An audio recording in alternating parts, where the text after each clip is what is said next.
രീതിയിൽ ഒരു പുസ്തകത്തിന് സിനിമാ രീതിയിൽ അവതരിപ്പിച്ച് അത് വായിക്കുന്ന രീതിയുണ്ട്.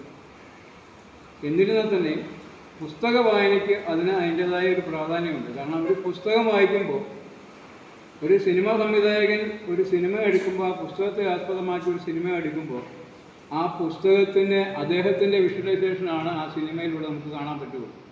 പക്ഷേ നമ്മൾ വായിക്കുമ്പോൾ ഓരോരുത്തരും അത് വിഷ്വലൈസ് ചെയ്യാണ്. അതൊരു 10 പേര് വായിച്ചാൽ 10 വിഷ്വലൈസേഷൻ ഉണ്ടാവുക. എന്നിട്ട് അവർ ചർച്ച ചെയ്യുമ്പോൾ അതെല്ലാം കൂടെ കൂടിച്ചേർന്ന് കൂടുതൽ അറിവ് അവിടെ നമ്മൾ ഉണ്ടാക്കി കിട്ടുന്നതാണ്.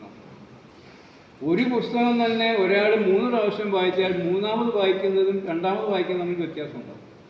പ്രത്യേകിച്ച് നമ്മുടെ വിവേകാനന്ദൻ്റെ രാജയോഗം പോലുള്ള പുസ്തകം വായിച്ചാൽ നമ്മുടെ അറിവുകൾ മാറിക്കൊണ്ടിരിക്കും, മാറി വരുന്നു. നമുക്കത് അറിയാൻ പറ്റും. നമുക്ക് ഓരോ പ്രാവശ്യം ഞാൻ എത്ര തവണ വായിച്ചത്, അതുകൊണ്ടാണ് ഞാൻ പറഞ്ഞത്, ഓരോ തവണ വായിക്കും തോറും നമുക്ക് പുതിയൊരു കാര്യം അറിയാൻ പറ്റും, പുതിയൊരു തലത്തിൽ നിന്ന് നമുക്ക് ചിന്തിക്കാൻ പറ്റും. അപ്പോൾ പുസ്തക വായിക്കുന്ന സമയത്ത് ആദ്യം വായിച്ച സ്ഥലമായിരിക്കത്തില്ല പിന്നീട് വായിക്കുന്നത്. നമ്മുടെ മാനസികാവസ്ഥയ്ക്ക് വ്യത്യാസം ഉണ്ടാകും. അപ്പോൾ അതനുസരിച്ച് നമുക്ക് വിഷ്വലൈസേഷൻ വ്യത്യാസം ഉണ്ടാകും. അപ്പോൾ അതനുസരിച്ച് നമുക്കുണ്ടാകുന്ന അറിവുകൾക്ക് വ്യത്യാസം ഉണ്ടാകും. നമ്മൾ